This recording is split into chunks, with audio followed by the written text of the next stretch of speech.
Hello friends, എല്ലാവർക്കും good morning. അപ്പോൾ ചെമ്പനീർ പൂവിൻ്റെ ഇന്നത്തെ സൂപ്പർ ഹിറ്റ് വിശേഷത്തിലേക്ക് എല്ലാവർക്കും സ്വാഗതം. അങ്ങനെ നമ്മുടെ രേവതി സ്വീറ്റ്സ് എടുക്കാനായിട്ട് പറയണ ഒരു സന്തോഷ വാർത്തയുണ്ടെന്ന് പറഞ്ഞപ്പോഴേക്കും മോളെ നീ സന്തോഷ വാർത്ത പറ, എന്താണ് കാര്യം എന്നൊക്കെ ചോദിക്കുകയാണ്.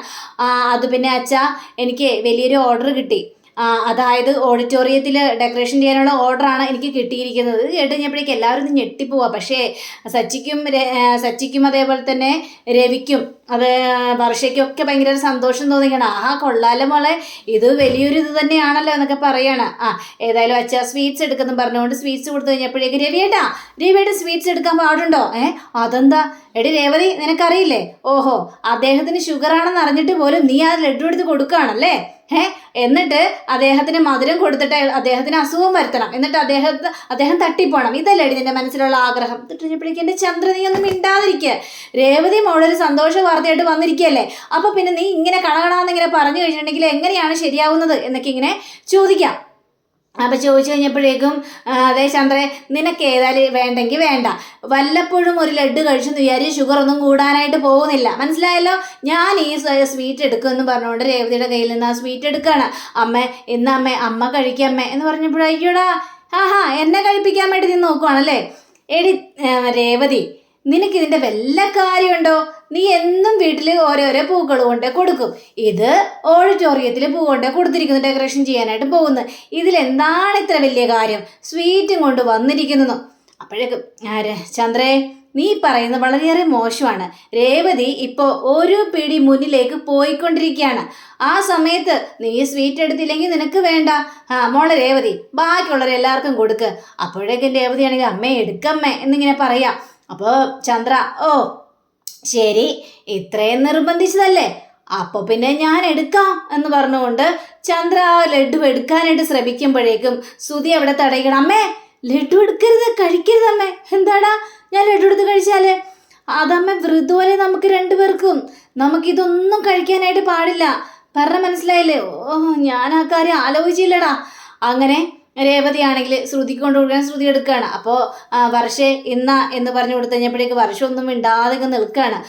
വർഷ അപ്പോൾ മിണ്ടാട്ടത്തിലാണല്ലോ, രേവതിയോട് മിണ്ടില്ല എന്ന രീതിയിൽ ചന്ദ്രയുടെ മുന്നിൽ അഭിനയിക്കുകയാണല്ലോ. അപ്പോൾ രേവതി കൊടുത്തു കഴിഞ്ഞപ്പോഴേക്കും വർഷ അത് മേടിക്കുന്നില്ല. അപ്പോൾ നമ്മുടെ രവിയാണെങ്കിൽ മോളെ, പിണക്കങ്ങളും മിണക്കങ്ങളും ഒക്കെ നിങ്ങളുടെ ഇടയിലൊക്കെ ഉണ്ടാകും എന്ന് വിചാരിച്ച് ഭക്ഷണത്തോട് ഇതൊന്നും കാണിക്കേണ്ട കാര്യമൊന്നുമില്ല. മോൾക്ക് ആ ലഡു എടുത്തെന്ന് വിചാരിച്ച് കുഴപ്പമൊന്നും സംഭവിക്കാനായിട്ട് പോകുന്നില്ല. അപ്പോൾ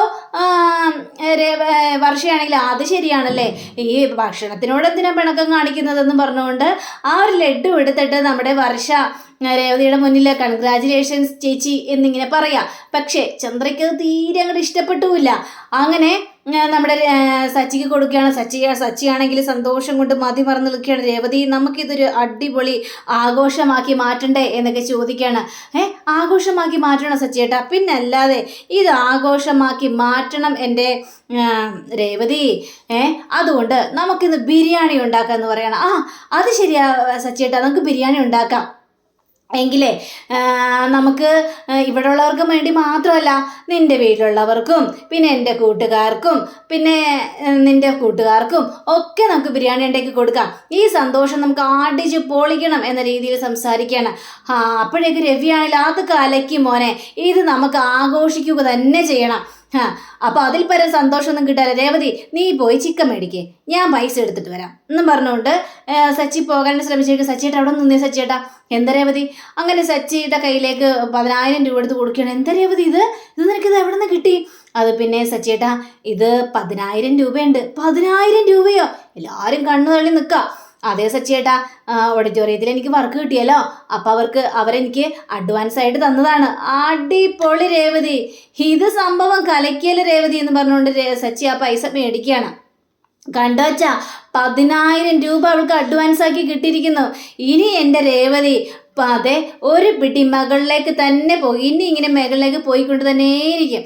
അപ്പോൾ ചന്ദ്രയ്ക്ക് അത് വലിയ താല്പര്യമൊന്നും തോന്നിയില്ല. അപ്പോൾ നമ്മുടെ സച്ചി പറയണം, എങ്കിൽ പിന്നെ നമുക്കിത് ഒന്നും കൂടി ആഘോഷിക്കണം. രേവതി, നീ പോയി ചിക്കൻ മേടിച്ചിട്ടാ സച്ചിയേട്ടാ, ഞാൻ 2,000 രൂപ എടുക്കുകയാണേ.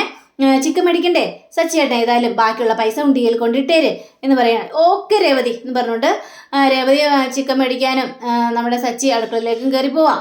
അപ്പോൾ ഇവർക്കൊക്കെ ആണെങ്കിൽ കുശുമ്പ് മൂത്തിട്ട് ഒരു രക്ഷയില്ല.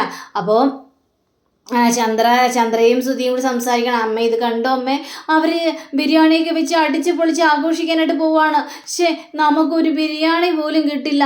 നമ്മൾ വൃദ്ധത്തിലായിപ്പോലെ. എല്ലാം നീ കാരണോടാ, നീ കാരണമല്ല എനിക്ക് ഇങ്ങനെയൊക്കെ സംഭവിച്ചത്. അല്ലെങ്കിൽ എനിക്ക് ബിരിയാണിയൊക്കെ കഴിച്ച് അടിച്ച് പൊളിച്ച് ഇവിടെ നിൽക്കായിരുന്നു.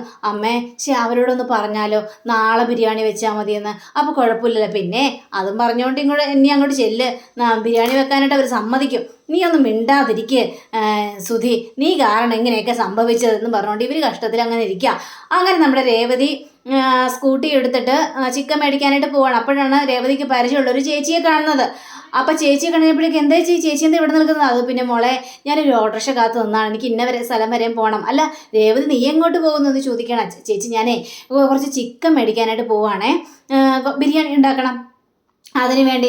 ആണോ രേവതി? എന്നാലേ ഞാനൊരു കട കാണിച്ചു തരാം. നീ സ്ഥിരം മേടിക്കാനുള്ള കടയില്ലേ, അവിടെ നിന്ന് മേടിക്കണ്ട, അത് കൊള്ളൂല ആ കടയിലെ ചിക്കൻ. ദേ ഞാനൊരു കട കാണിച്ചാൽ അവിടുത്തെ ചിക്കൻ അടിപൊളിയാണ്, നല്ല നല്ല പീസുകളെ അയാൾ വെട്ടി തരുവോളൂ രേവതി. അതുകൊണ്ട് നമുക്ക് അങ്ങോട്ട് പോയാലോ?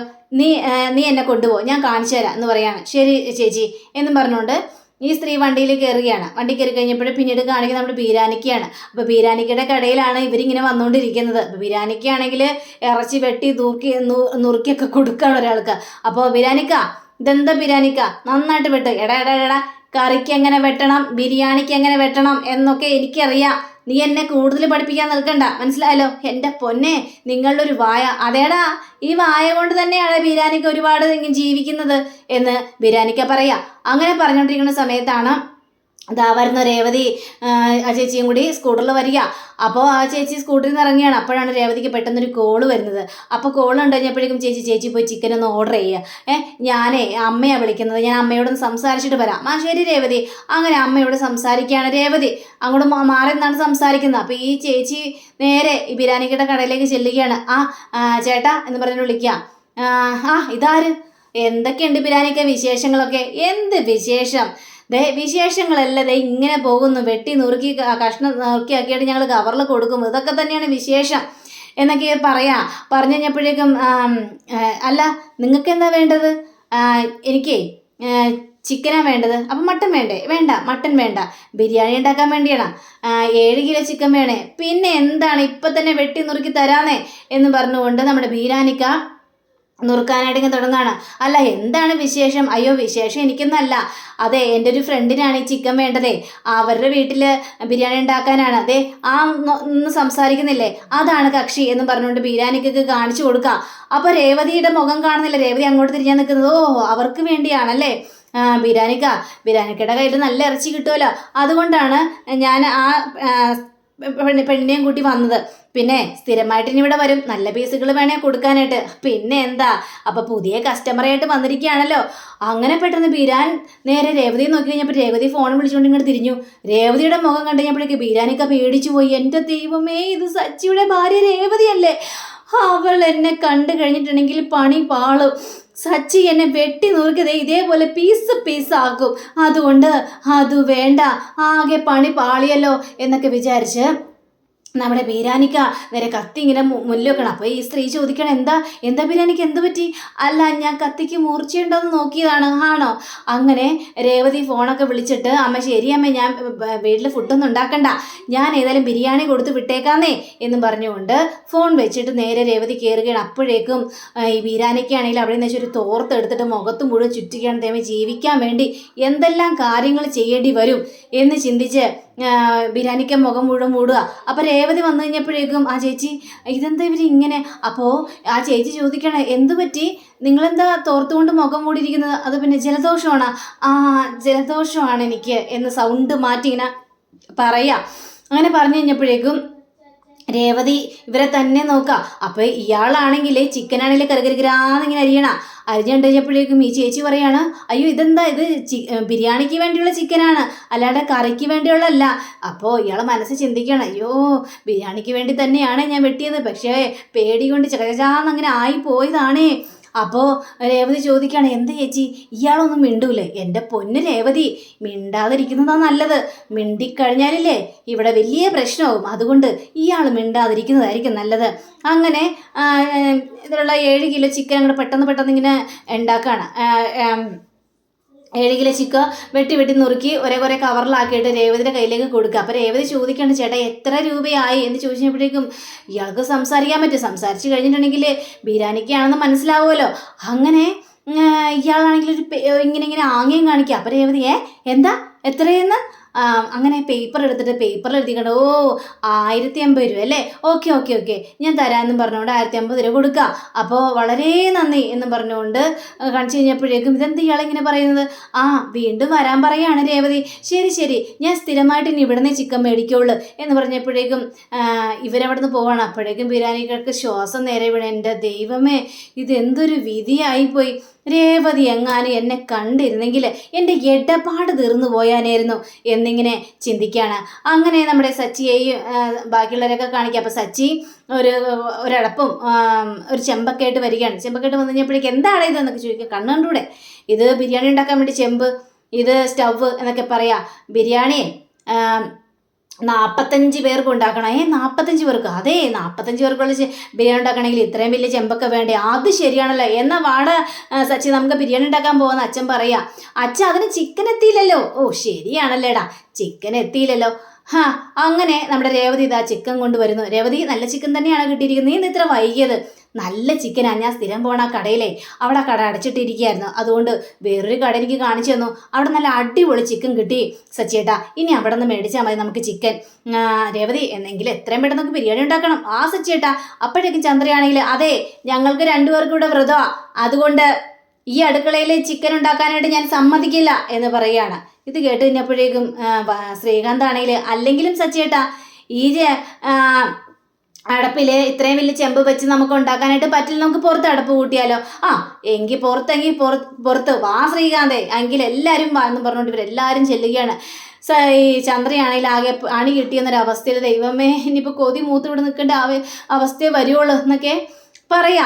അങ്ങനെ ഇവർ ചിക്കനും ബാക്കിയുള്ള സാധനങ്ങളെല്ലാം അരിഞ്ഞരിഞ്ഞ് കിടക്കടാന്ന് അരിഞ്ഞ് പട്ട, ഗ്രാമ്പ്, കരയാമ്പ് എല്ലാം ഇട്ടിങ്ങനെ വെള്ളമൊക്കെ ഇങ്ങോട്ട് തിളപ്പിക്കുക. ഇതിൻ്റെ മണം നമ്മുടെ ശ്രുതിയുടെ മൂക്കിലേക്ക് വരികണായി, ബിരിയാണിയുടെ മനം. അങ്ങനെ ചന്ദ്രയുടെ മൂക്കിലേക്കും കയറി വരികണം. അയ്യോ ബിരിയാണി, എൻ്റെ ദൈവമേ എന്നും പറഞ്ഞുകൊണ്ട് നിൽക്കുക. അപ്പം അങ്ങനെയും കാണിച്ചുകൊണ്ടാണ് നമ്മുടെ ഇന്നത്തെ റിവ്യൂ ഇവിടെ അവസാനിച്ചിരിക്കുന്നത്. അടുത്ത റിവ്യൂവിനെ കാത്തിരിക്കുക, സബ്സ്ക്രൈബ് ചെയ്യുക. എല്ലാവർക്കും നല്ലൊരു ദിനം ആശംസിക്കുന്നു. നമസ്കാരം. Thank you. See again. By.